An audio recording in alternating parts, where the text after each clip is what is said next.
Silence Dogood, letter number 11, August 20th, 1722. Neque licitum interea est meam amicam visere. To the author of the New England Courant.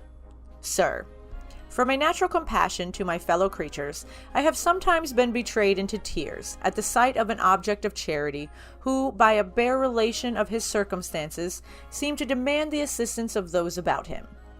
The following petition represents in so lively a manner the forlorn state of a virgin well stricken in years and repentance, that I cannot forbear publishing it at this time, with some advice to the petitioner.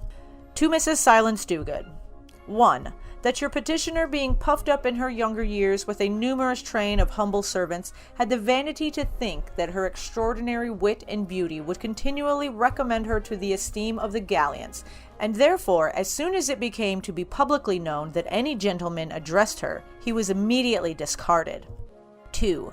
That several of your petitioner's humble servants, who upon their being rejected by her, were to all appearance in a dying condition, have since recovered their health and been several years married, to the great surprise and grief of your petitioner, who parted with them upon no other conditions but that they should die or run distracted for her, as several of them faithfully promised to do. 3. That your petitioner, finding herself disappointed in and neglected by her former adorers, and no new offers appearing for some years past, she has been industriously contracting acquaintance with several families in town and country, where any young gentlemen or widowers have resided, and endeavored to appear as conversable as possible before them. She has likewise been a strict observer of the fashion, and always appeared well dressed, and the better to restore her decayed beauty, she has consumed above £50 worth of the most approved cosmetics. But all won't do.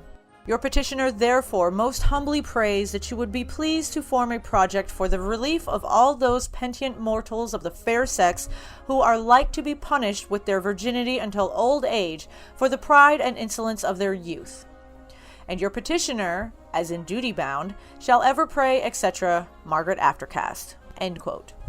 Were I endowed with the faculty of matchmaking, it should be improved for the benefit of Mrs. Margaret and others in her condition.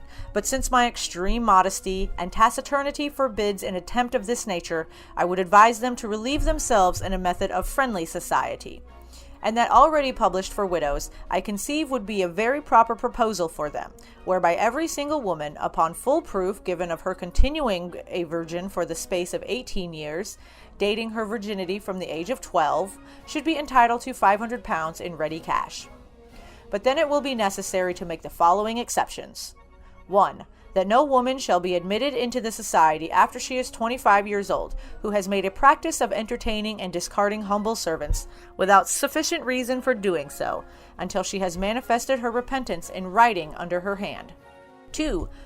No member of the society who has declared before 2 credible witnesses that it is well known she has refused several good offers since the time of her subscribing shall be entitled to the £500 when she comes of age, that is to say, 30 years. 3. No woman who after claiming and receiving has had the good fortune to marry shall entertain any company with encomiums on her husband, above the space of 1 hour at a time, upon pain of returning 1/2 of the money into the office, for the first offense, and upon the second offense to return the remainder. I am, sir, your humble servant, Silence Dogood. When asked to use her knowledge and connections to start a matchmaking group to help women who were frivolous with the attention men used to pay them and now fear they'll never stop being virgins, Silence turns the petitioner down flat, but offers a solution that is a little bit similar to the death insurance proposed in the previous letter.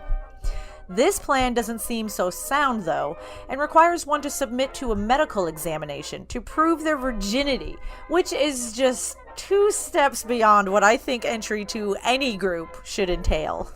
There's obviously a need for this kind of group, since not everyone knows when their last suitor is going to arrive, and women of this time are very much limited in what they are allowed to do. A few $100s might put her into a better position to take care of herself. However, the rules seem extraordinarily strict, and they ensure that those who benefit from this type of club will never become a spouse because they would have to pay back the money that they received. There might be some long-term consequences of rewarding women to stay single and having no children that I don't think is being considered here, But it's important to take these ideas and put them out in the public so that they can be discussed and weighed and approved.